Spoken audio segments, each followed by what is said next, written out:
muchas gracias por haberme dado la oportunidad de grabar este video para todo el público, ya que pues lo estaban esperando, ¿verdad? Lo estaban pidiendo bastante. Bastante. Eran ídolos, pero también eran sombras. Hombres que parecían tallados en la piedra del norte, con voces que podían desgarrar el silencio de una cantina y llenar de lágrimas los ojos de un pueblo entero.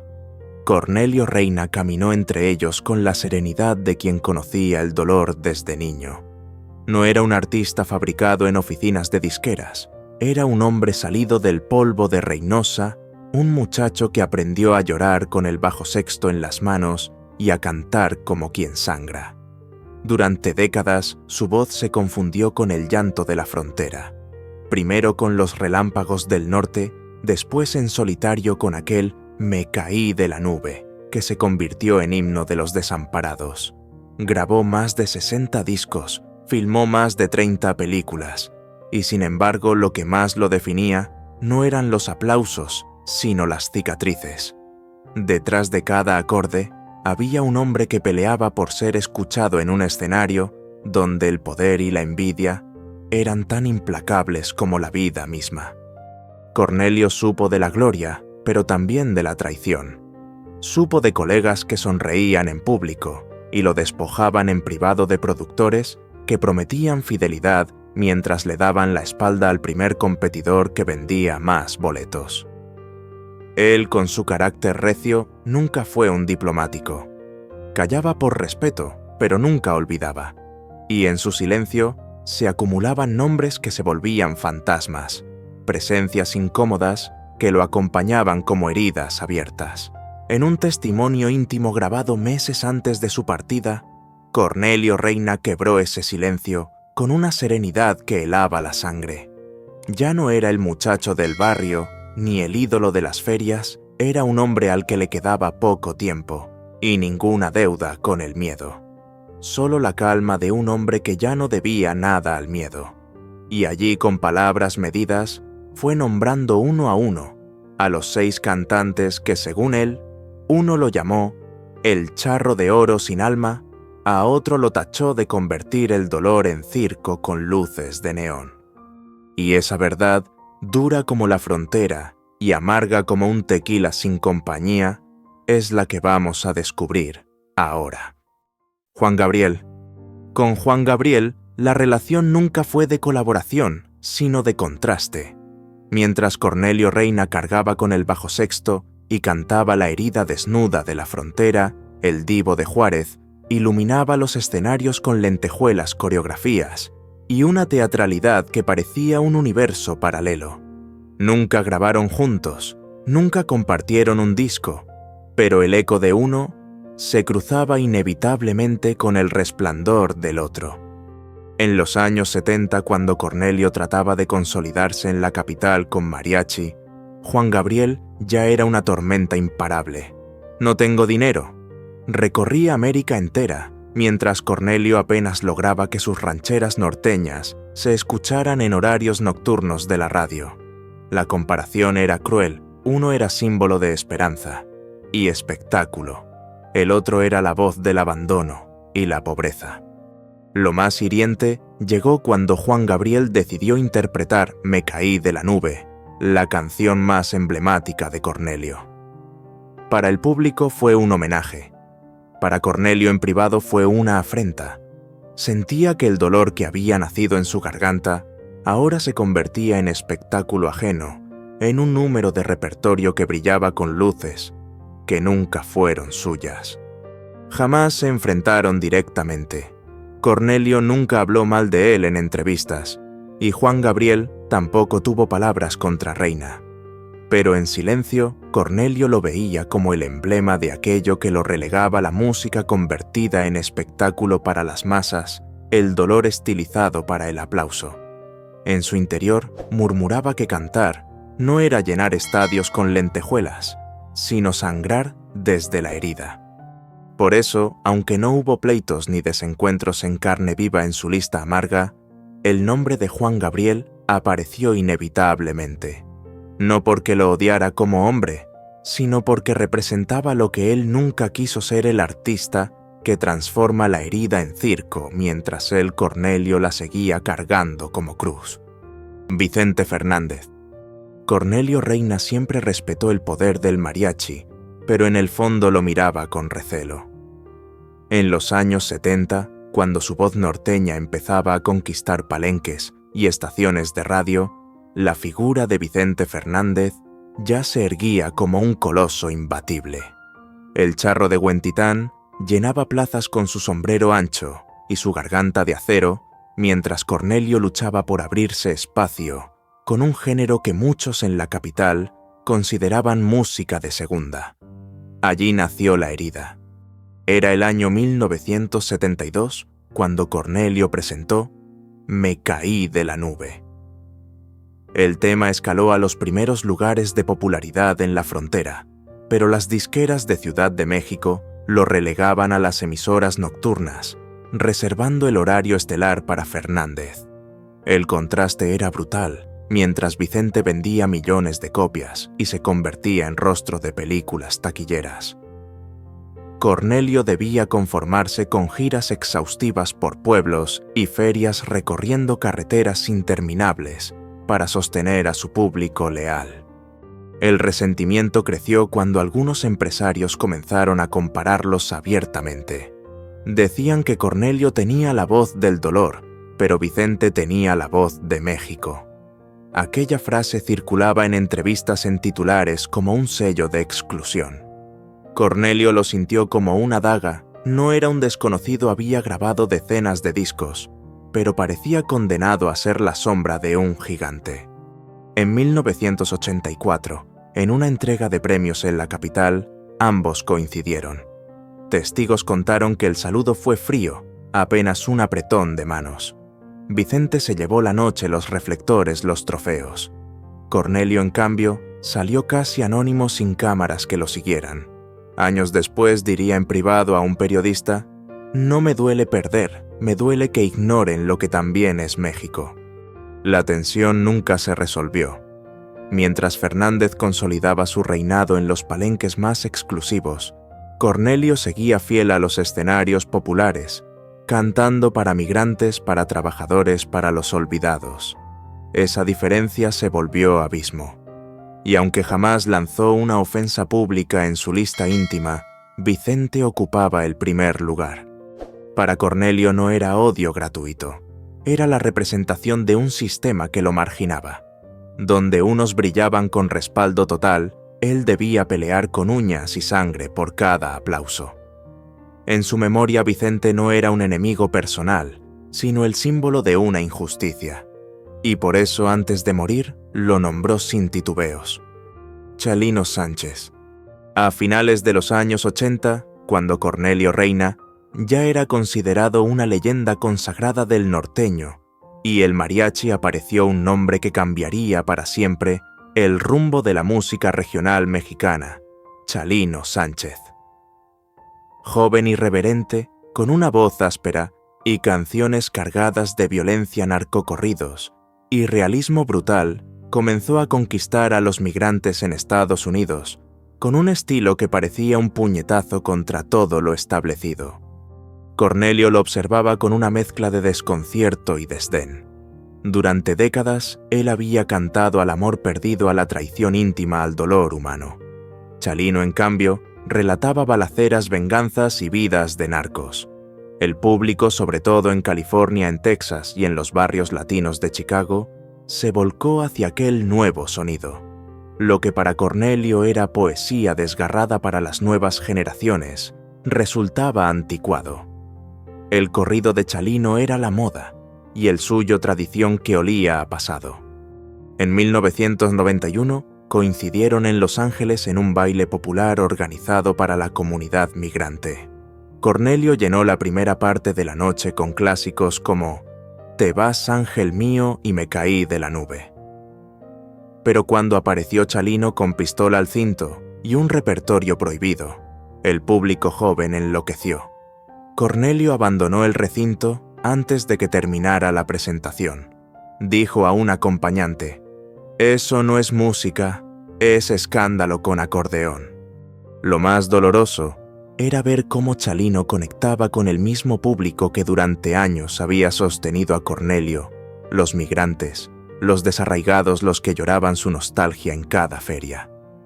Pero ahora ellos preferían letras sangrientas y una autenticidad distinta, la de la violencia cotidiana.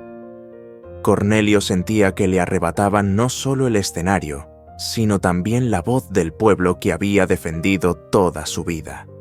Aunque nunca hubo enfrentamiento directo entre ambos en entrevistas privadas, Cornelio dejó entrever su disgusto. Para él, Chalino representaba la erosión del corrido, la pérdida del sentimiento por el espectáculo morboso. Y aunque reconocía que no podía luchar contra el tiempo, ni contra los gustos de una nueva generación en su lista íntima, Chalino ocupaba un lugar ineludible. Porque en el fondo, lo que más le dolía a Cornelio no era la existencia de un nuevo ídolo, sino que su propio legado quedara eclipsado por una ola que glorificaba la violencia. En su visión, la canción debía nacer del alma, no de las balas, y por eso, antes de morir, el nombre de Chalino Sánchez apareció entre los que más le pesaron. Juan el Charro Abitia. En los años 60, cuando Cornelio Reina apenas comenzaba a ganarse un lugar en los palenques de la frontera, ya reinaba un hombre de sombrero ancho y voz retumbante, Juan el Charro Abitia. Originario de Chihuahua, Abitia era considerado una leyenda viva del corrido norteño. Sus canciones como Ya no llores y Caballo alazán lucero eran entonadas en cada cantina del norte mucho antes de que Cornelio soñara con grabar un disco. Cornelio lo respetaba como pionero, pero en la práctica aquella presencia se volvió un obstáculo. Las disqueras solían decirle: «Ya tenemos al Charro Abitia para corridos, no necesitamos otro». Con esa frase lo empujaban a modificar su estilo, a buscar el mariachi en la capital en lugar de afianzarse en el corrido norteño. Era como si el terreno natural de Cornelio ya estuviera ocupado y solo le quedara inventar un espacio nuevo. La tensión alcanzó un punto álgido en 1970, cuando ambos coincidieron en un festival en Durango. Cornelio, todavía con los relámpagos del norte, interpretó con fuerza «Te vas, ángel mío». La respuesta del público fue estruendosa, pero en cuanto apareció Abitia, la multitud se puso de pie como si estuviera frente a un patriarca. Cornelio jamás olvidó ese contraste, el joven con hambre de gloria frente al veterano al que la gente veneraba sin condiciones. Lo más doloroso vino después, cuando críticos de la época comenzaron a insinuar que Cornelio era una copia del Charro Abitia. Aquella etiqueta lo perseguía como si su autenticidad estuviera siempre en duda. Cornelio luchó durante años para demostrar que su voz y su estilo no eran una réplica, sino una herida distinta, un desgarro propio del migrante y del desamparado. Nunca hubo una confrontación pública entre ambos, pero en privado, Cornelio solía recordar que el respeto no borra la sombra.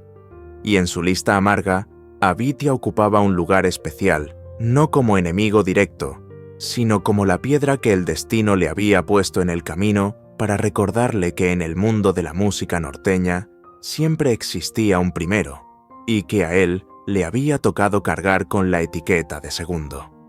Por eso, cuando llegó el momento de confesar los nombres que lo habían marcado con más dureza, el Charro Abitia apareció sin dudarlo, no por odio visceral, sino porque representaba el peso de un linaje que nunca le permitió ser visto del todo como único. Freddie Fender. Si hubo un nombre que dividió a Cornelio Reina entre la admiración y la incomodidad, ese fue Freddie Fender. Nacido en Texas con raíces mexicanas, Fender conquistó el mercado estadounidense en 1975 con Before the Next Teardrop Falls, un tema que vendió más de 1 millón de copias y alcanzó el número 1 en el Billboard. Mientras Cornelio se desangraba en palenques y ferias del norte, Fender sonaba en las estaciones de radio anglosajonas, traduciendo el dolor en inglés y español para un público que lo veneraba como símbolo bicultural. Coincidieron en varios festivales en California a finales de los 70, cuando los migrantes llenaban auditorios para escuchar corridos boleros y rancheras. Cornelio salía al escenario con su bajo sexto austero, con la crudeza que lo caracterizaba. Freddie, en cambio, aparecía con guitarras eléctricas mariachis y un aire sofisticado que seducía tanto a los mexicanos como a los anglos. El contraste era brutal. Cornelio representaba la herida abierta del migrante. Fender el sueño cumplido de triunfar en el extranjero. En 1978 compartieron cartel en Los Ángeles. Cornelio interpretó «Te vas, ángel mío», y me caí de la nube. El público lo aplaudió con lágrimas en los ojos. Pero cuando Fender entonó Wasted Days and Wasted Nights, el recinto entero se puso de pie. La prensa estadounidense destacó a Freddie como el puente entre dos mundos, mientras Cornelio apenas recibió una mención. Años después, confesaría a un cercano: «Yo cantaba para la herida, él para la esperanza. Y la gente siempre prefiere la esperanza». Lo que más dolía a Cornelio era el reconocimiento internacional. Aunque había grabado más de 60 discos y protagonizado 30 películas, nunca logró romper del todo la frontera cultural.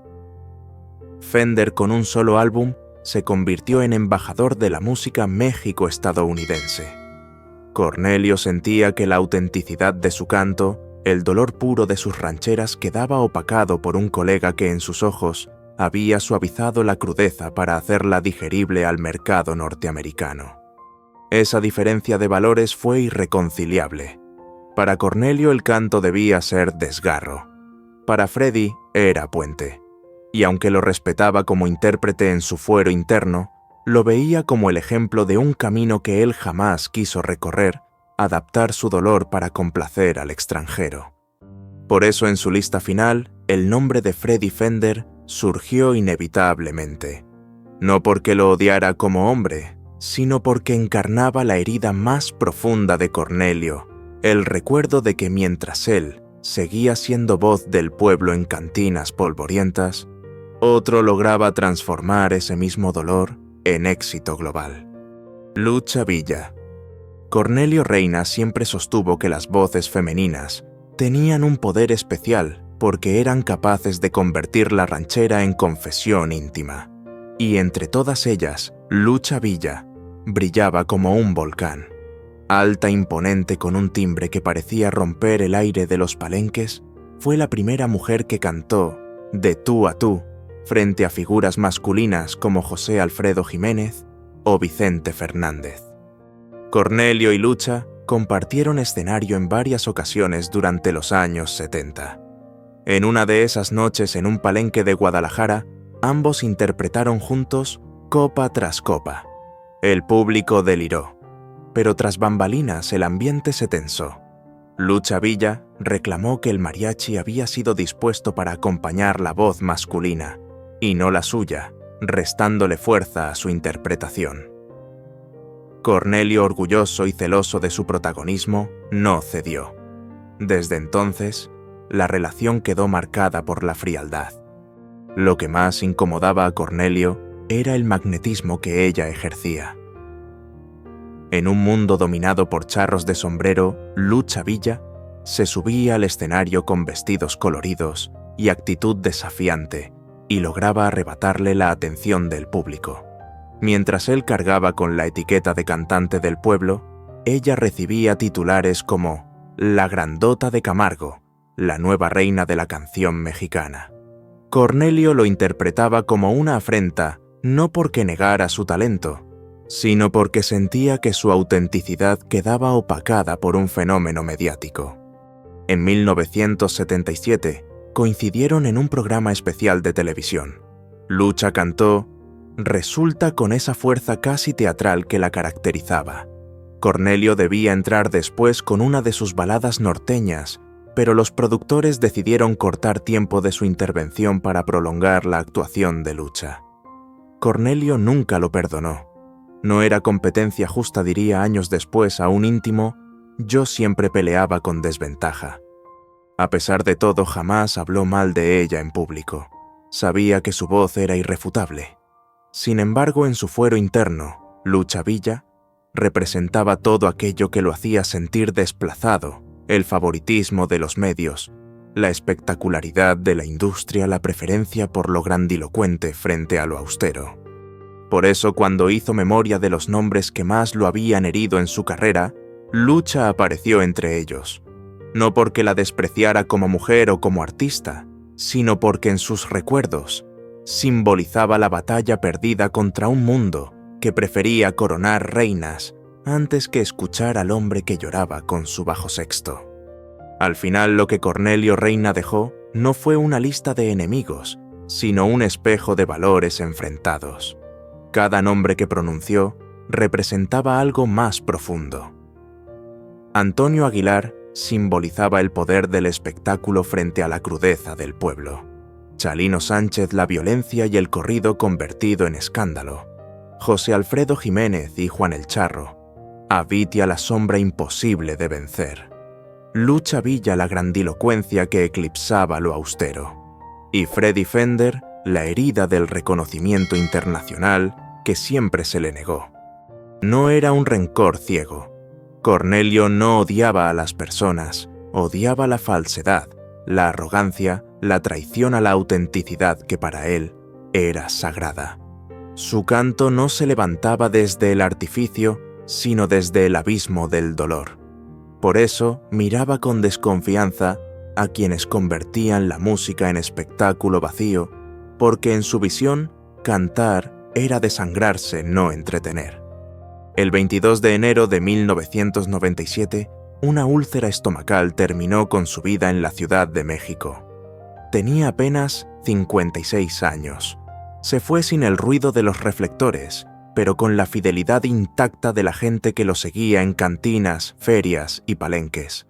No dejó fortunas descomunales ni contratos millonarios. Dejó algo más difícil de borrar, un eco que todavía hoy se escucha, cuando un migrante en cualquier rincón entona: «Me caí de la nube para espantar la soledad». Esa es la paradoja de su legado. Fue opacado por gigantes, desplazado por modas, lastimado por comparaciones. Y aún así, nunca se rindió. Murió fiel a su verdad sin ceder a las luces falsas, sin vender su herida como espectáculo. ¿Era un hombre terco aferrado a un mundo que se desvanecía? ¿O fue el último defensor de la autenticidad en una música que empezaba a perderla? Tal vez ambas cosas. Lo cierto es que Cornelio Reina jamás cantó para agradar, cantó para sobrevivir. Y en esa fidelidad a su dolor encontró la forma más pura de eternidad.